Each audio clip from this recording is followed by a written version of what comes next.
যদি কেউ তৃণমূল কংগ্রেসের কেউ যেরকম এটিএম মেশিন অনেক সময় অনেক চোর দেখেছি তুলে নিয়ে চলে যাওয়ার চেষ্টা করে, এটা ইভিএম মেশিন যদি তুলে নিয়ে যাওয়ার চেষ্টা না, এটাতে তৃণমূল দারুণ সিদ্ধ হস্ত। বালি কয়লার মতো যদি ইভিএমটা চুরি করে জলে ফেলে দিতে পারে, যেরকম করে ব্যালট গিলে খায়, এইটা হচ্ছে একমাত্র উপায়। তাহলে কি হবে সেটাও গুপ্ত স্যার বলে গেলেন, রিপোল হবে।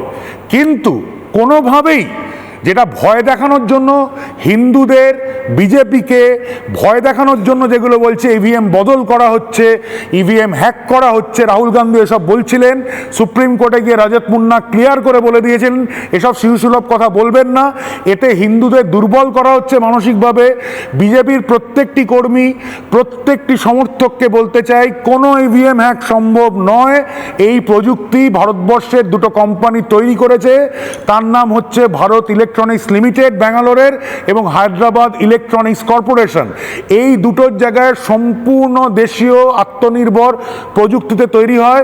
এবং আমার পাশে যুধা আরও ভালো করে বলবে, আমরা শুধু মাইক্রোচিপটা বানাতে পারি না বলে ওটা আমরা বাইরে থেকে আনাই, এছাড়া পুরোটা আমাদের এমবেডেড সংস্কৃতির বিজ্ঞানী, এবং সেখানে কোনো হ্যাকিং সম্ভব নয়। নিশ্চিন্তে ভোট দিতে বেরোন।